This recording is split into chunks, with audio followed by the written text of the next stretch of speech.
அவர்கள் ஒரு முக்கிய முன்னெடுப்புகளை கொண்டாந்துருக்கிறாங்க. நடந்தெல்லாம் நடந்து முடிஞ்சு அடுத்த கட்டத்தை நாங்க பார்க்கணும்ன்றதுதான் நான் நினைக்கிறேன். அதுக்காக தான் இவர் இங்க நாங்கள் எல்லாம் இப்போ ஒன்று கூடி இருக்கிறோம்.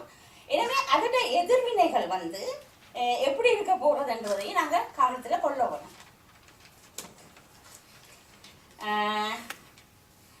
அதாவது மனித உரிமை எப்படியா நாங்கள் மேம்படுத்தணும் சொன்னால், இப்ப நாங்க ரெண்டு பிரச்சனையை நாங்க பார்த்துருக்கிறோம். ஒன்று 77ஆம் ஆண்டுகள்ல முதல்ல வன்முறை நடந்தது. அதுக்கு பிறகு 83 அப்படி இப்படியா நடந்து கொண்டு போற நேரம், அந்த நேரம் அந்த சில மனித உரிமை அமைப்புகள் தோன்றின. அந்த தோன்ற நேரத்துல சிங்கள அமைப்புகள் கூட கொஞ்சம் தோன்ற, சில நிதி நிறுவனங்கள் நிதி வழங்கி கொண்டு இருந்துச்சு. ஆனா இப்ப அந்த அமைப்புகள் நிதி வளங்களுக்காகவோ அல்லது ஏதோ தன்னை காப்பாற்றிக் கொள்வதற்காகவோ ஒரு ஒரு ஒரு மந்த கதையில தான் நாங்கள் நீங்கிக் கொண்டிருக்குது. எனவே நாங்கள் என்ன செய்ய வேண்டும் என்று சொன்னால், இப்ப நான் நினைக்கிறேன் நேரம் பிரச்சனையா இருக்கு, நாங்கள் நிறைய எழுதியிருக்கிறோம், நாங்க சொல்றேன். இப்ப நாங்க என்ன செய்ய வேண்டும் சொன்னால், எப்படி மனித உரிமைகளை பாதுகாத்த ஒன்றுமே இல்லாத ஒரு சூழல். இப்ப நாங்க எனக்கு கொடுத்தப்பட்ட தலைப்பு மனித உரிமைகளை மனித பாதுகாத்தல். நான் சொல்றேன், வெறுங்கடையில இருந்து நாங்கள் தேநீர் ஆத்தி கொண்டிருக்க முடியாது. அங்க இடைவெளி ஒன்று இருக்கு. மனித உரிமை பாதுகாவலர்கள் சம்பந்தமான ஒரு இடைவெளி ஒன்று இருக்குது. இருக்கிறவங்களா ஓடி வந்துட்டோம். ஏதோ கொஞ்சம் கொஞ்சம் செய்தாங்க, பெரிய மனித உரிமை செயல்பாடுகள் அல்ல. நாங்க ஒரு சின்ன வேலையில செய்திருக்கிறோம், எல்லாம் ஓடி வந்திருக்கிறோம். இல்லாட்டி எங்கேயாவது சிதைஞ்சு போயிருக்கோம். கொஞ்சம் பேர் மௌனமா இருக்கிறாங்க. ஆனா அவங்களை எப்படி நாங்க பாதுகாக்கிறதுக்குன்றதுக்கான திட்டங்கள் எங்கள்கிட்ட என்ன இருக்குதுன்றது இங்க ஒரு பெரிய பிரச்சனையாவே தான் இருக்குது. அப்ப அவங்களுக்கு நாங்க என்ன செய்ய வேண்டும் சொன்னால், எப்படி அதை நாங்க பாதுகாக்கிறோம். நான் குறிப்பா சொல்றேன், 1, 2, 3 ஒரு சில கட்டத்தை நான் போட்டு வச்சிருக்கிறேன். அதாவது முதல்ல நாங்க என்ன செய்ய போறோம் சொன்னால், மனித உரிமையை மேம்படுத்துவதற்காக செயற்பாட்டு தளமாக ஒரு அமைப்பிட நாங்க ஏற்படுத்தணும் நான் நினைக்கிறேன். அதாவது அது இலங்கை சட்ட வரைவுகளுக்கு உட்பட்டதா இருக்கும் தான் நான் நினைக்கிறேன். ஏனென்று சொன்னால், அங்க டயஸ்போராண்டால சிங்களத்துக்கு ஒரு பெரிய ஒரு கொஸ்டினபிளா இருக்குது. எனவே இங்க இருந்து நாங்கள் எப்படி அங்க செயல்படுவதுன்றது ஒரு பெரிய பிரச்சனையா இருக்கிறதுனால இலங்கையின் சட்ட வரைவுக்குள்ள நாங்கள் ஒரு அமைப்பிட நாங்க அங்க உருவாக்க வேணும். மனித உரிமைகள் விடயத்துக்கு முக்கியத்துவம் கொடுத்து செயல்படும் அமைப்புகளையும் பாதுகாவலரையும் நாங்க இனங்காண வேணும். 2வது. 3வது, மனித உரிமைகள் செயற்பாடுகளில் பணிபுரிந்த நம்பிக்கை உள்ள அமைப்புகளுடன தனிநபர்களுடனும் கலந்தாய்வை நாங்க நடத்த வேணும். மாவட்டங்கள் தோறும் அரசு தனியார் துறை சார்ந்த பணியாளர்களுக்கு மற்றும் ஊடகவியலாளர்களுக்கு மனித உரிமை பயிற்சிகளை வழங்குவதன் மூலம் அவர்களின் செயற்பாடுகளில் மனித உரிமைகளை மேம்படுத்துவதோட அவர்களை நாங்க பயிற்சி கொடுத்தவங்களை தகவல் தருணர்களாகவும் நாங்கள் வச்சுக்கொள்ள முடியும். 2ஆம் கட்டமாக 3 வளையங்கள் அமைக்கப்பட வேண்டும். அதுல ஒண்ணு வடக்கு, கிழக்கு, அடுத்தது மலையகம். அப்ப அந்த 3 வளையங்களுக்குள்ளேயும் வார கிராமம் மற்றும் தேசிய கட்டமைப்புகளையும் நாங்கள் உருவாக்க வேணும். அது 3வது, தேசிய மட்டத்திலிருந்து உலகளாவிய மட்டங்களுக்கு விரிவுபடுவதற்கு மனித உரிமைகள் நடுவகத்தை நாங்க எங்கேயாவது ஒரு நாட்டுல, அதாவது அது பிரித்தானியாவா இருக்கலாம், நோர்வேயா இருக்கலாம், ஜெர்மனியா இருக்கலாம், எங்கேயோ தமிழ் மக்கள் வாழக்கூடிய ஒரு இடத்துல ஒரு நடுவகத்தை நாங்க இங்க டயஸ்போராவில் உருவாக்க வேணும் என்றது நான் இந்த கருத்தாக சொல்றேன். 3ஆம் கட்டமாக கிராமங்கள் தெரிவு செய்யப்படும் போது மாவட்டங்களின் அளவெல்லைகளும் கடந்த கால பாதிப்புகளையும் கவனத்தில் கொண்டுதான் அதை செயற்படுத்த வேணும். திட்டத்தில் உள்வாங்கப்படும் விலக்கு குழுவினர்களாக கட்டாயமாக 3 தரப்பினர் உள்வாங்கப்பட வேண்டும். அவர்களாவது முன்னாள் போராளிகள், மனித உரிமை மீறல்களால் பாதிக்கப்பட்டவர்கள், மனித உரிமை ஆர்வலர்கள். உங்களுக்கு தெரியும், முன்னாள் போராளிகள் இன்றைக்கு தனது விடுதலை பருவத்துல என்னவெல்லாம் கனவுகள் உலகத்துல இருக்கைகள இந்த போராளிகளாக எங்களுடைய விடுதலைக்காக அவங்க போராடியவர்கள். ஆனா இன்றைக்கு அவங்க மிகவும் மோசமான ஒரு வாழ்நிலையை கொண்டிருக்கிறாங்க. அவங்களை நாங்க டிஃபெண்டர்ஸா கட்டாயம் உள்வாங்க வேணும். இன்றைக்கு நான் பார்க்கிறேன், இணையத்துல காலா கலட்டி வச்சு போட்டு சரத்தை தூக்கி வச்சு கலத்தூக்கி மேல கட்டி, எனக்கு காலையில எனக்கு சாப்பாட்டுக்கு காசு இல்ல, இவர்களுக்கு சாப்பாட்டுக்கு காசு இல்லை, இவருக்கு வரத்துக்கு சாப்பாடு இல்லைன்னு சொல்லி அட்வர்டைஸ்மெண்ட் கொடுக்குற நிலை இங்க இருக்குது. அப்ப அப்படியான நிலை வரக்கூடாது. எனவே அவங்களே மனித உரிமை ஆர்வலர்களாகவும் பாதுகாவலர்களும் டிஃபெண்டர்ஸாகவும் நாங்க உள்வாங்க வேண்டியது கட்டாயமாக முன்னாள் போராளிகளை நாங்க உள்வாங்க வேணும். 2வது, மனித உரிமை மீறல்களால் பாதிக்கப்பட்டவர். ஏற்கனவே இந்த 2009க்கு முன்னர் கைதுகள், காணாமல் போன பல பிரச்சனைகளால் பாதிக்கப்பட்டார்கள் அங்க இருக்கிறாங்க கிராமங்கள் தோறும். அவங்களையும் நாங்கள் உள்வாங்க வேணும். 3வது, மனித உரிமை ஆர்வலர்கள். அவங்க என்னன்னு சொன்னா, இந்த 2 பேருமே சில நேரம் செயற்பட முடியாதவர்களாக இருப்பாங்க. எனவே 3வதாக மனித உரிமை பாதுகாவலர்களை நாங்க உள்வாங்கி ஒரு கட்டமைப்பை நாங்க அங்க பேண வேண்டும்.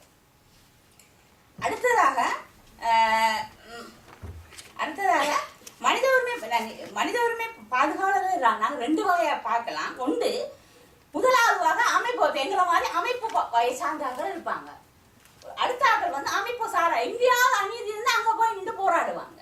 ஆனா அந்த அமைப்பு சார்ந்த ஆட்களுக்கு ஏதாவது ஒரு பாதுகாப்பு இருக்குது. ஆனா அமைப்பு சாராதவர்களுக்கு அந்த பாதுகாப்பு இல்லை. அப்ப அவங்க என்ன செய்வாங்க, சில நேரம் நாங்க பாதுகாப்பு படைகள் எங்களுக்கு எங்கேயாவது கொண்டு ஒழிச்சு வைப்பாங்க, அல்லது இந்தியாவுக்கு அனுப்புவாங்க, இல்லாட்டி இந்தியா அனுப்பி விடுவாங்க. அந்த அமைப்பு இல்லாம இருக்கிறதுனால அவங்க நடு ரோட்ல தான் இருப்பாங்க.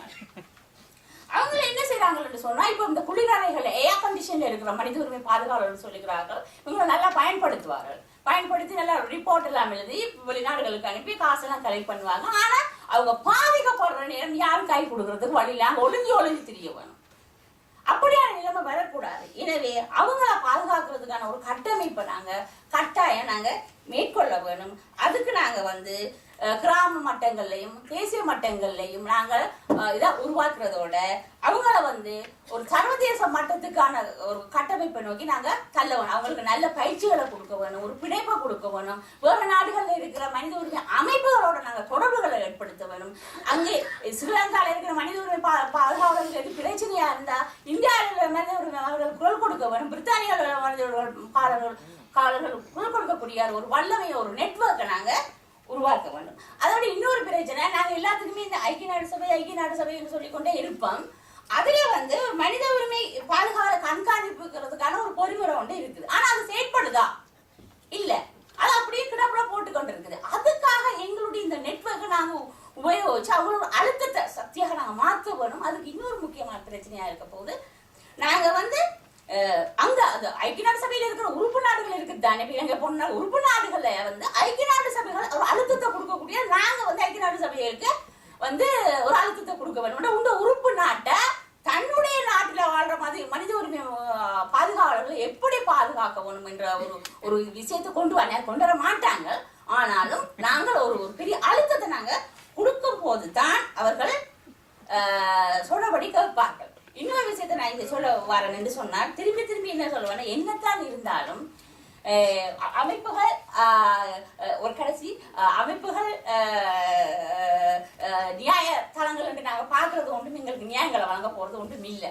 எங்களோட காலுகள் கையில் தான் எங்களுடைய நியாயங்களை நாங்கள் உரிமைகளை வந்து நாங்கள் எடுத்துதான் கொள்ள வேணுமே ஒழிய நாங்கள் சமரசத்துக்கு போக முடியாது.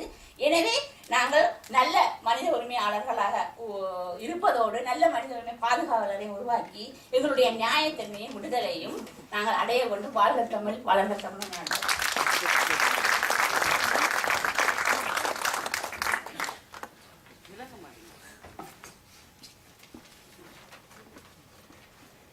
Thank you, Mandela. I am ashamed to say I served the UN for 22 years. So let me... it tries its best. So for those who couldn't follow what Mandela was presenting here, just I'll give you a brief summary of what she was saying. Basically, her theme is to say a few words how to defend the human rights activist in Sri Lanka. She has suggested that there should be an institution board in Sri Lanka as well as outside in the world that will provide not only training and network facilities but as well as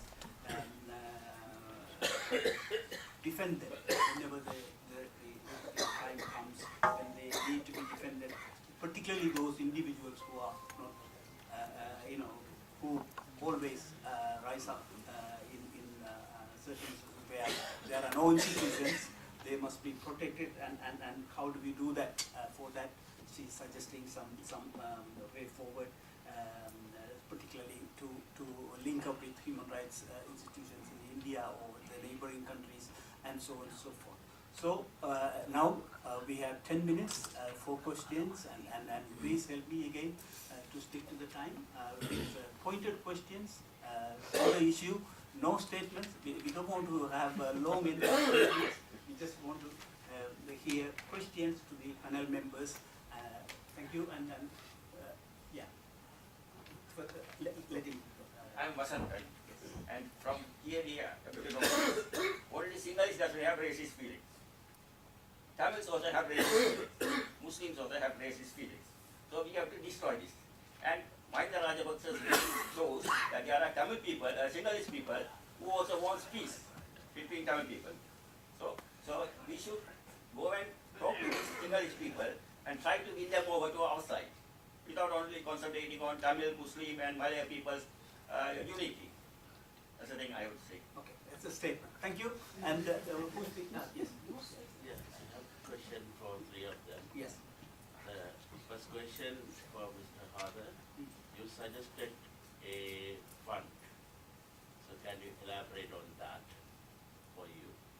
And for Mr. Harder. First, yeah. Okay. My understanding is that there are certain situations that there is a war happened in the country and the communities are affected in the Tamils, and so we had to, rather than looking back, as you said, rather than looking back whatever the both side did, because there are, you know yourself that there are a lot of Muslims people joined the intelligence service. So that was true. So then they have this. What's the question? Yeah. So that is the reason why there was that situation in that. We should get out of that situation and now had to focus on how can we improve the community. So what is your suggestion for that? So rather than blaming whatever happened in the past. And for you, you suggested about a center for human rights or something. Can you little bit elaborate on that, what we should be doing or whatever? Thank you. So let me first get. No, but we go by, it's easier, effective. So First question, fund. as you know, the Israel was formed through two processes. One is their strategy. They worked out the strategy to use the international situation. The other one, they initiated their own program. That is through their what they call Jewish National Fund. Wherever they live, they put the money into that fund, and that was filtered through to the Jewish people who are resettling in that area. So like that now, during the war period, for an example, upcountry I visited, nearly 1/3 of the upcountry stream, no more in the map. After 15 years when I go back, I see part of plantation upcountry, which I saw before I left it. So the people are in Kilonchi and Colombo. If we can mobilize these together and pull out through a mechanism, then we can resettle it the way the Israelis done it successfully. That's why. Thank you, Carl. And also, you want to respond to the second question? He said that we should forget all those things, but yes. இல்லை நான் இங்கே வந்திருக்கிற விஷயங்கள் வந்து ஒரு எப்படி இந்த தமிழ் முஸ்லிம் ரிலேஷன்ஷிப்பை வந்து பில்ட் பண்ணலாம்ங்கிறத பற்றியான விஷயங்களை வந்து பேசுவதற்கு ஏதுவான சூழலை ஏற்படுத்துவதும் அப்படியான விஷயங்கள் அவர் சொல்கின்ற போன்ற விஷயங்கள் எல்லாம் பற்றியான ஒரு விரிவான ஆய்வுகளை நாங்கள் செய்யப்பட வேண்டிய விஷயத்தை பேசுகிறது தான் வந்திருக்கிறோம். முஸ்லீம்கள் வந்து அதிகமாக இலங்கையினுடைய உளவுத்துறையில் இருந்தது, இராணுவத்தில் இருந்தது தான் இந்த தமிழ் முஸ்லீம்களுடைய கான்ஃப்ளிக்ட்டுக்கு காரணம் வந்து நாங்கள் ஒரு வாதத்தை முன்வைப்போம் என்று சொன்னால் வந்து அந்த வாதம் வந்து எப்படி வந்து இந்த இந்த விஷயங்களை வந்து நாங்கள் பார்க்குறோம்ங்கிற விஷயத்தை சொல்லுமே தவிர இந்த விஷயங்களை எப்படி நாங்கள் தீர்க்க போகிறோம்ங்கிற விஷயத்தை வந்து சொல்லாதன்னு தான் நான் நம்புகிறேன். வந்து இந்த விஷயங்கள் முஸ்லீம்களை பற்றி நீங்கள் அங்கே இருக்கின்ற இனத்துறை சமூகங்களை பற்றி நீங்கள் அதுதான் படிக்க வேண்டும் என்று சொல்கிறேன். நான் வந்து ஸ்ரீலங்கன் முஸ்லீம்களுடைய 3 விதமானவர்கள் வடகிழக்கு வெளியில் வாழ்கின்றவர்கள், 3 வீதமானவர்கள் தான் வடகிழக்கில் வாழ்பவர்கள். அவர்களுடைய அரசியல் அபிலாஷைகள் வெவ்வேறாக இருந்திருக்கிறது, அவர்களுடைய தொழில்கள் வெவ்வேறாக இருந்திருக்கிறது, வெவ்வேறான அரசியல் நான் இப்போ மாறி கேட்க முடியாது. வந்து அது தர்க்கம் வந்து என்னன்னு சொல்லுவாங்க, தமிழர்கள் இன்டெலிஜென்ட் இருக்கு இல்லையா, பிறகுகள் இருக்கு இல்லையா, அது நான் அந்த வாதத்துக்கு நான் வரல. இந்த விஷயங்களை வந்து எங்களால் முதல் படித்துக்கொள்ள முடியுமா என்று சொன்னால், இந்த விஷயங்களை நாங்கள் எப்படி பார்க்கின்றோம் என்கின்ற ஒரு சமூக அறிவு எங்களுக்கு மிக அவசியமாக இருந்தால் மட்டும்தான் இந்த விஷயங்களை நான் கடந்து போகலாம்னு நான் நினைக்கிறேன். சாரி, ஐ திங்க் அவர்களுடைய பேச்சிலே அவர் சொன்னவர் பல விஷயங்களை நாங்கள் ஆராய வேண்டியுள்ளது, நாங்கள் தெரிந்து படித்துக் கொள்ள வேண்டியுள்ளது. இந்த இந்த ரெண்டு மக்களுடைய உறவுகளை நாங்கள் தெளிவாக பார்ப்பதற்காக. ஸோ ஐ திங்க் அவருடைய மறுமொழியும் அதை சார்ந்த தயவு செய்து அவருடைய பதிலை முடித்தபின் நான் கேட்டது நீங்க ஒரு நடுவம் நடுவம் பற்றி காய்ச்சீங்கள், அது என்ன மாதிரி நீங்கள் உங்களுடைய ஐடியா அப்படி இருக்கிறது? பொதுவாக நான் என்ன சொல்ல வாரேன்னு சொன்னால், நாங்கள் சொல்கிற அங்கே கிராம மட்டங்களில், தேசிய மட்டங்களில், வலய மட்டங்களில் மனித உரிமை செயற்பாடுகள் அங்கே வந்து நாங்கள் வந்து நல்ல ட்ரைனிங் கொடுத்து தகவல்களை திரட்டி ஒரு அறிக்கையை வந்து நாங்கள் அங்கே தயாரிக்கிறோம் வைக்கிறோம். அதை வந்து லாபி பண்ண வேண்டியது நீங்கள், நான் நிறைய எழுதியிருக்கிற டைம் காண இல்லை. அதாவது லாபி பண்ண வேண்டியது நீங்கள் என்னென்னா, இன்றைக்கு மனித உரிமை பொறிமுறைகளில் வந்து இப்போ நடந்து போன பிரச்சனைகளுக்கு வந்து யுஎன் பதில் சொல்ல வேணும்னு சொல்லி அவங்க என்ன சொல்கிறாங்கன்னா கேட்குறாங்க, ஸ்ரீலங்கா கவர்மெண்ட்டை கேட்குறது, நீ என்ன வேலையை செய்திருக்கிற, நீ இதுக்கு பதில் சொல்லணும்னு சொல்கிறாங்க. ஆனால் ஸ்ரீலங்கா வந்து இங்கே வந்து என்ன சொல்லிட்டு போகுது, நான் இந்த பொறிமுறையை அங்கே அமல்படுத்துகிறேன்னு சொல்லுது. ஆனால் அமல்படுத்துதா இல்லை.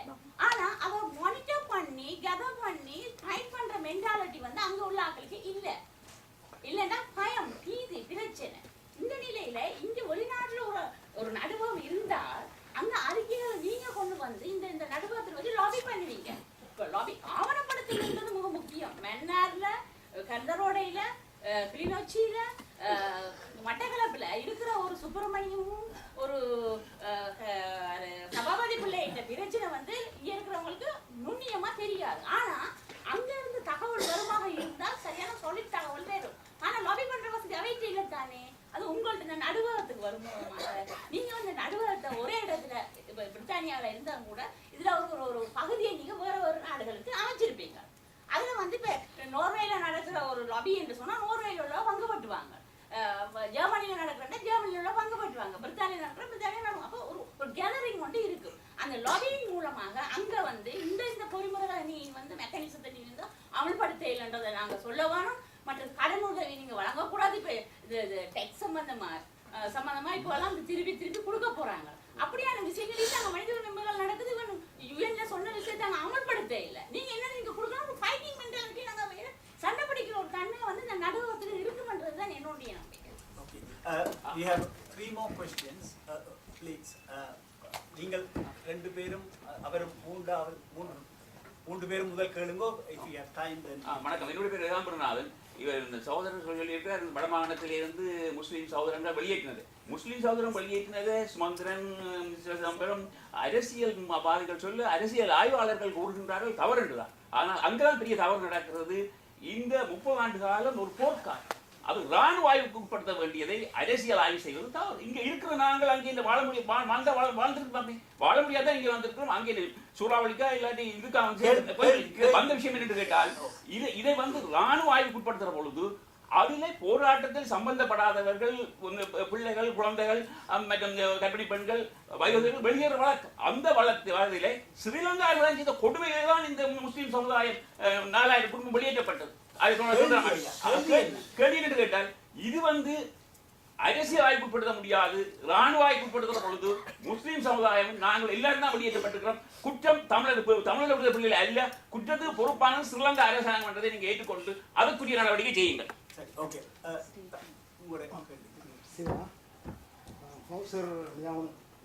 பிரசன்டேஷன் செய்திருக்கிறார். ஆனால் இந்த மாநாடுகள் எல்லாம் நடந்து முடிஞ்சபின் அதில் கண்டினியூட்டி, தொடர்ச்சி, அதில் தளம், இந்த பொதுத்தளம் ஒன்று உருவாக்கப்பட்டு அது ஒரு டார்கெட் பேஸ் பண்ணி அது மீடியாக்களுக்கெல்லாம் வெளியே கொண்டு வர வேணுமே. 4 சுவருக்குள்ளே இருந்து விட்டு அறிக்கையோட எத்தனையோ மாநாடுகள் இங்கே நடந்துருக்குது. அது ஒன்று. அடுத்தது வந்து இந்த ஜெனோசைட்டை பற்றி அவங்க நல்லதாக சொன்னாங்க. ஆனால் இந்த தமிழ்நாட்டில் இத்தனை யூனிவர்சிட்டி இருக்குது, எந்த ஒரு யூனிவர்சிட்டிகளாலும் இலங்கையில் நடந்த இன அழிப்பு அகாடமிக் ரிப்போர்ட் தயாரித்து வெளிநாட்டில் இருக்க யூனிவர்சிட்டி ரிசர்ச்சு கொடுத்தது இல்லை. அப்போ தொப்புள்கொடி உறவாண்டு மேடைக்கு மேடை இங்கே இருந்து ஃபீட் பண்ணி கொடுத்து அங்கே அரசியல் மேடை பேசினோம். ஆனால் ஒரு அகாடமிக் ரிப்போர்ட் அங்கேருந்து வரையாது. இதை பற்றியும் இருக்கா? Please, please. No. Yes, மலையக மக்கள்ட அடிப்படை உரிமைகளை இல்லாத நிலையில் அவர்களிடம் இருந்து அவர்களோட பார்ட்டிசிபேஷனை நாங்கள் எப்படி எடுக்கிறது அப்படிங்கிறது தான். நான் என்ன தெரியுங்களா, நாங்கள் இப்போ என்ன இதை பொறுத்தவரை இப்போ நான் ஒரு 15 வருஷமா மனித உரிமை அமைப்பில் இருந்து நாங்கள் மலையகத்திலும் ஒரு கிளை நிறுவனத்தை அமைச்சு செய்திருக்கிறோம். அது நடந்திருக்குது. ஆனால் எங்களுடைய போராட்டம் என்னென்று சொன்னால், மலையக தமிழர்கள் வந்து தேசிய நீரோட்டத்தில் இன்னும் கலந்து கொள்ள இல்லை. அங்கே 2 ஜனாதிபதி, ஒரு ஜனாதிபதி இப்போ மைத்ரி சிறிசேன, அடுத்தது சுப்ரீண்டன். ஒவ்வொரு தோட்டத்துக்கும் ஒரு சுப்ரீண்டன். அப்போ ஒவ்வொரு இலங்கையில வந்து மலைய தமிழர்கள் 2 ஜனாதிபதி இருக்கிறாங்க. உடனே அந்த ஒரு ஜனாதிபதி இல்லாம ஆக்கணும் என்று சொன்னால், நாங்கள் மலையக நான் நிற்கிற அந்த அரசியல் யாப்பு சீர்திருத்தம் நடந்து கொண்டிருக்கிறது. நாங்கள் சில எம்பி மாற்றி சொல்லிக் கொண்டிருக்கிறோம். என்னன்னா, உடனே அந்த மலையகத்தை தேசிய நீரோட்டத்துல உள்வாங்குங்கள், இல்லாட்டி எங்களுடைய போராட்டம் வேகமாக வேற பக்கத்துல திரும்பத்தான் போகுது. ஏன்னா தேசிய நீரோட்டம் இல்லாத ஒரு அமைப்பு கிராம சபைக்கு வந்து நேரடியாக செய்ய முடியாம இருக்கின்றார். எனவே நாங்கள் வந்து தேசிய நீரோட்டத்தில் அவங்களை கலக்க வைக்கிறது ஒரு பெரிய போராட்டம் தான். அதுக்கு என்ன ஸ்டெப்ஸ் நீங்க எடுத்திருக்கீங்க? நாங்க வந்து ஆய்வு செய்து இப்ப நாங்க வந்து எங்களுடைய அறிக்கையை வந்து கொடுத்திருக்கிறோம். நான் வந்து 3 வருஷம் ஆயிடுச்சு வேற நாடுகளுக்கு வந்து.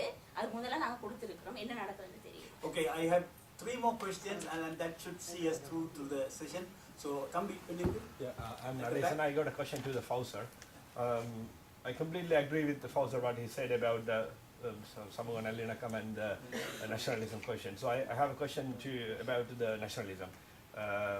When we say about the nationalism, this is the rising, Tamil people and Tamil diaspora organization believe this is the solution. We can get the solution through the nationalism. But we have a question: what kind of nationalism we should have? I think that's the point you mentioned.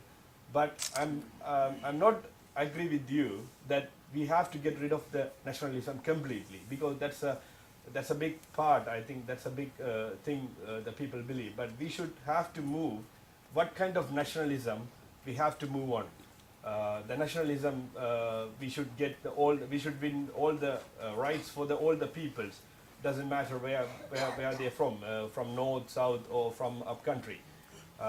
Because the Tamil people and Tamil diaspora organization, they try to portray the Trump's wins also get through the nationalism. That's a victory of the nationalism. So most of the Tamil people, they believe the nationalism.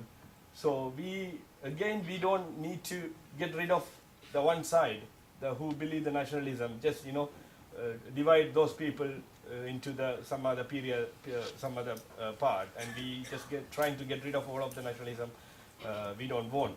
So my question is, how are we going to move this nationalism into the right way to win all our people's rights? That's my question to the Okay, Fauser. to summarize, you are asking that both Tamil and the Muslim nationalism, how do we understand it? How do we take it forward? Is that எப்படி நாங்கள் வந்து Tamil Muslim single it doesn't matter whoever is இது ஒரு ரேசிஸ் ஒரு attack இல்லாமல் எப்படி இந்த நேஷனலிசத்தை வந்து நாங்கள் சரியான பாதை என்ன மக்கள் வந்து சமூக அமைப்புகளும் அதை நம்புதன்றபடியா அதை நாங்கள் எப்படி சரியான பாதையில் நகர்த்தி அந்த நேஷனலிசம் மூலம் எங்களுடைய உரிமையில வருவது? I think Fauser will answer. Chairman சுருக்கமா பயிற்சி சொல்ல மன்றடிச்சு எனக்கு பதிலே சொல்ல வேணாம்னு சொல்றாரு. இல்ல ஏதோ ஒரு பெரிய நாம முதலாவது தேசியவாதம் தொடர்பாக எங்கள்கிட்ட ஒரு புரிதல் இருக்க வேண்டும். அடுத்த இலங்கையினுடைய தேசியவாதம் தொழிற்படுகின்ற தன்மைகள் சம்பந்தமா எங்கள்கிட்ட ஒரு அரசியல் பார்வை இருக்கிறது. சிங்கள நேஷனலிசம் எப்படி ஒர்க் பண்ணுது, தமிழ் நேஷனலிசம் எப்படி ஒர்க் பண்ணுது, அதுக்கு அதனுடைய பக்க விளைவா வருகின்ற மேற்கிழமுன்ற ஒரு முஸ்லீம் ஒரு தேசிய தன்மை வந்து எப்படி இது பண்றாங்கிறது. அடிப்படையில் இப்போ தேசியவாதம் தொடர்பான பொசிஷன்ஸ் அது வேற விஷயம். நான் குறிப்பாக சொல்ல வாழ்கின்ற விஷயம், நான் நாட் ஓன்லி தமிழ் நேஷனல், நீங்கள் சிங்கள குறுந்தேசியவாதம், ஒரு குறுந்தேசியவாதம், அதாவது வந்து உங்கள்கிட்ட ஒரு ஜனநாயகம், மனித உரிமைகள், பிற இனங்கள், பிற மதங்கள், பல்வேறு கலாச்சாரங்களை மதிக்காத தன்மைகளுடைய போக்கு தான் தேசியவாதத்தினுடைய ஒரு முன்னிபந்தனையாக வந்து நீங்கள் ஜனநாயகத்தை முன்னிறுத்த வேணும். ஜனநாயகம் இல்லாத தேசியவாதத்தை பற்றி நாங்கள் யோசிக்க வேண்டியிருக்கிறது, மனித உரிமை இல்லாத தேசியவாதத்தை பற்றி நாங்கள் யோசிக்க வேண்டியிருக்கிறது. நான் குறிப்பாக சொல்கின்றேன், இப்போ என்னுடைய கொஸ்டின்ஸ் வந்து தேசியவாதம் சம்பந்தமாக அல்ல. நான் தேசியவாதத்தை நிராகரிக்கவும் இல்லை.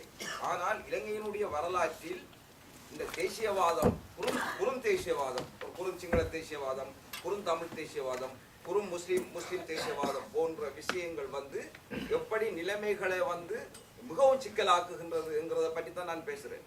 தேசியவாதம் ஒரு முற்போக்கு ஜனநாயகத்தினுடைய முகத்தை எடுக்குமானால், அதனுடைய அரசியல் உட்கருத்தை அது உள்வாங்கிக் கொள்ளுமே. ஆனால் நான் தேசியவாதத்தை வந்து பொசிஷன் பண்ணல, நான் அதில் வந்து எனக்கு மாற்று கருத்து இல்லை. ஆனால் இந்த தேசியவாதம் தொழிற்படுகின்ற முறைமையானது அடிப்படையில் முற்றிலும் பல் அடையாளங்களை, ஜனநாயகத்தை, மனித உரிமைகளை மறுப்பதாக இருப்பதால் தான் நான் சொல்கின்றேன் அந்த போக்குகளில் நீங்க பார்க்கலாம். இப்ப இந்த அரங்கு ஒரு சாட்சி, வேற ஒன்றுமே இங்க ஒன்றும் தேவையில்லை. இந்த தேசியவாதம், இந்த பெட்டனான தேசியவாதங்கள் வந்து எப்படி எங்களுடைய பார்வைகளை கட்டமைக்கின்றது, எங்களுடைய சிந்தனை எப்படி கட்டமைக்கின்றது, எங்களுடைய அரசியல் சமூக தொழிற்பாடுகளை எப்படி உருவாக்குகின்றது என்று பாருங்கள். அப்படி இந்த கருத்தியில போகின்ற போராட்டங்கள், அரசியல் தன்மைகள் வேறு விளைவுகள் தான் கொண்டு வருமே தவிர இனங்களிடையில், சமூகங்களிடையில் இணைக்கத்தை கொண்டு வராது.